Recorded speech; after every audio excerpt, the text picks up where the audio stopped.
안녕하세요. 오늘은 여자 배구 한 경기를 먼저 프리뷰가 아니지, 이건. 분석이죠. 분석해서 한 경기 올리겠습니다. 여기 해외 흐름을 안 적었네. 좀 전에 열어봐 놓고선 적지를 않았네요.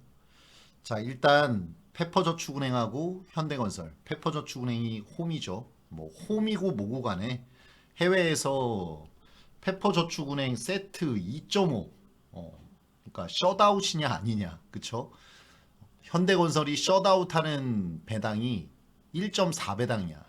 그러니까 우리나라 토토에서는 지금 페퍼저축이 세트 플러스 2.5. 그러니까 셧아웃은 안 당한다가 2.35나 돼요. 프로토에서 배당이.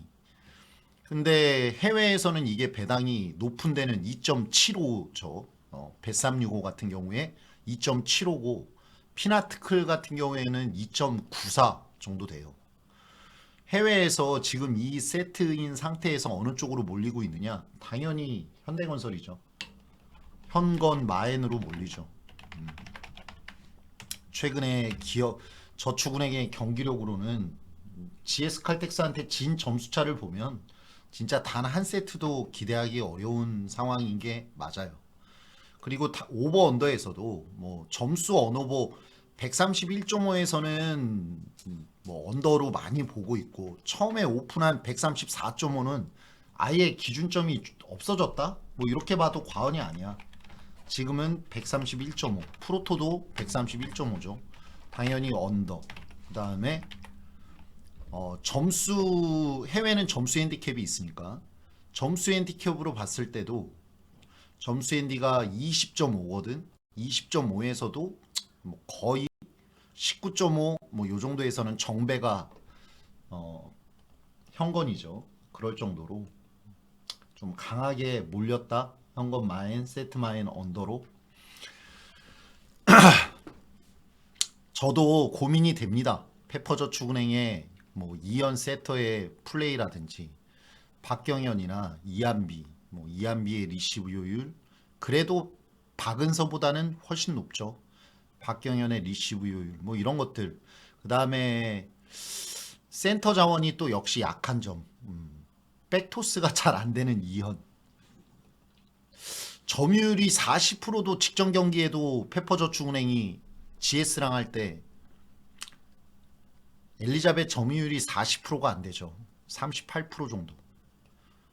현대건설은 직전 경기 기업은행한테 한 세트를 내줬지만 또 페퍼저축은행하고 만날 때는 아무래도 페퍼저축은행 쪽을 많이 보고 현대건설 쪽을 많이 보고 현건 마엔 언더로 뭐 해외에서도 많이 몰렸고 우리나라에서도 이거는 꿀 경기라고 생각하는 사람들이 아무래도 적지 않이 있을 것 같은데 저는 생각이 다릅니다. 그냥 아랫배에 힘 빡 주고 자신 있게 얘기를 하면 자 일단 9연승의 현대건설 16연패의 페퍼저축은행 직전 경기에 센터 라인이 하이진도 없었다가 들어왔고 최가운도 없었다가 직전 경기에 복귀했기 때문에 센터 라인이 시즌 초반하고 똑같아 이제는 다시. 그리고 여기서 한마디를 하자면 최가은이 처음 시즌 초반에는 정말 못해도 저렇게 못하는 센터가 있을 수 있구나 싶었는데 시즌이 계속될수록 조금씩 좋아지고 있는 것만큼은 분명해. 그것만큼은 분명하고 그 다음에 블로킹에서 좋은 모습을 보여줄 수 있는 애는 하이진밖에 없는 상황이에요.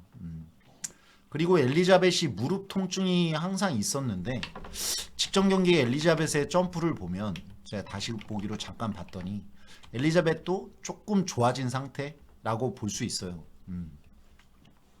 현대건설의 2일 휴식 후의 데이터 이 부분이 아무래도 중요하겠지.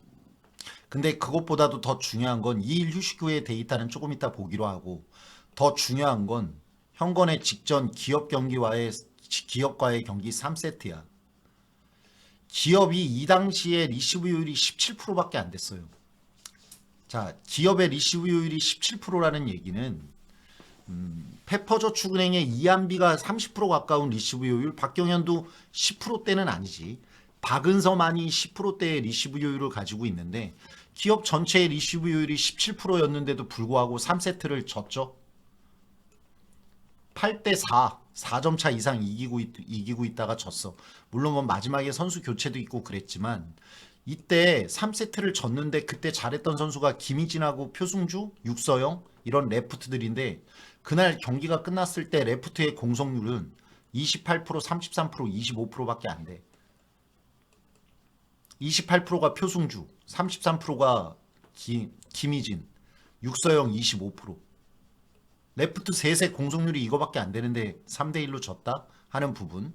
거기에 반해서 페퍼가 직전 경기에 GS 칼텍스의 레프트들에게 허용한 권민지한테 50%, 강소희한테 52%, 유서연한테 44%. 뭔가 데이터가 극명하게 대조가 되죠. 이 부분도 나는 오늘 페퍼저축은행이 한 세트는 딸 확률이 높다고 봐요.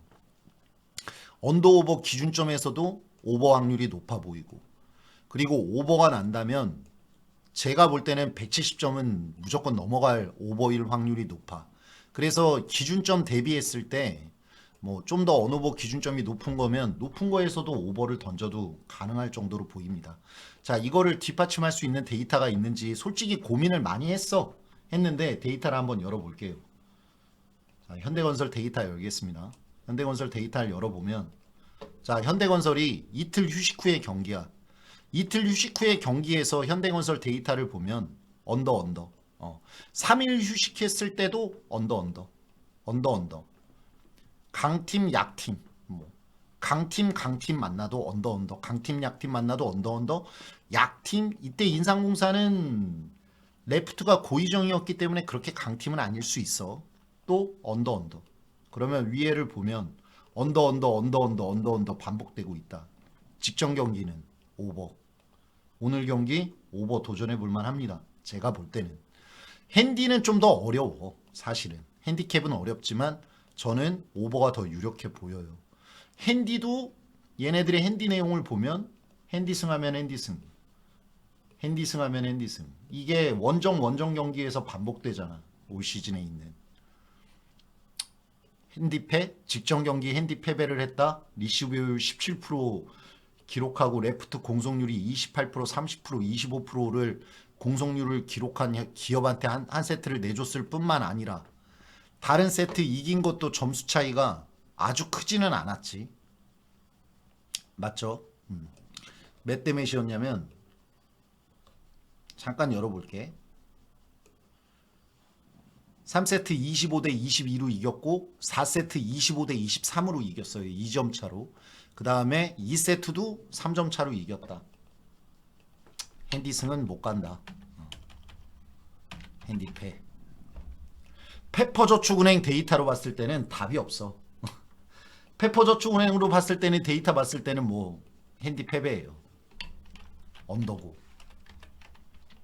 근데 얘네들 데이터에서 말해주는 부분이 어떤 부분이 있냐면 강팀을 만났을 때, 페퍼가 강팀을 만났을 때 강팀의 데이터에 의존하게 되지 얘네 데이터가 전부는 아니야. 그리고 직전 경기에 이한비가 공속률 33% 찍었다는 점도, 최가은하고 하혜진이 복귀했다는 점도, 그리고 이연이 잠깐 쉬는 동안 예전에 나왔던 구솔이었나? 지금은 박사랑이 잠깐씩 나와준다는 점도, 저는 그래서 이 경기에서 진짜 페퍼저축은행의 세트 풀엔 던지는 것도 쉽지 않고 배당이 2.8배당이야. 해외에 피나클 2.95배당, 두 개 묶는 거랑 비슷한 배당이에요. 그 정도인데도 불구하고 세트 풀엔을 볼게요. 그리고 그것보다도 더 강력해 보이는 픽을 하나 던지라면 저는 오버 선택하겠습니다. 오버를 가는 데 있어서 오버 선택할게요. 오버. 그 다음에 페퍼 세트 프랜슨. 뭐 점수도 못 갈 건 아닌데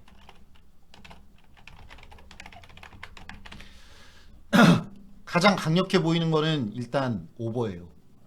그 다음이 페퍼 세트 프랜.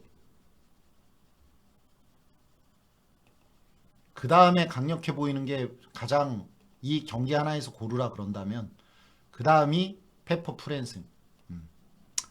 오버에 한번 강하게 한번 도전해 보겠습니다. 오버를 선택하는데 또 하나의 데이터가 있긴 있어. 근데 이것까지 또 설명을 할 필요가 있을까 싶긴 한데 잠깐만 얘기할게. 이따가 방송할 때 6시, 5시 50분쯤 되면 방송 열죠. 나머지 남배 하나랑 여자 농구 방송 꼭 기대해 주시고 지금 이 분석이 여러분들한테 마음에 든다면 구독하고 알람 설정 부탁드려요. 어제 이 데이터에서 위에서 내려오는 동안에 내려오고 나서 바로 떨어진 적이 없다 그랬는데 여배 오버 났죠. 187점 났어 어제. 근데 이 데이터가 이전에도 보여. 맞죠? 상승을 그렸을 때 밑으로 한번 내려와 위에서 밑으로 떨어진 경우에 단 한 번에 언더로 떨어진 적은 없어. 한 번, 두 번, 세 번, 어제까지 네 번. 그쵸? 그 다음이 문제인데 그 다음을 뒷받침해 주는 데이터 뭐냐면 이 추세선이 오버를 향하고 있다는 부분이에요. 그래서 오늘 얘가 떨어지더라도 170점 이상에서 멈추거나 170점 근처 또는 180점까지 넘길 수 있다. 이렇게 보겠습니다. 오버 방송 끝. 이따가 5시 50분에 뵐게요.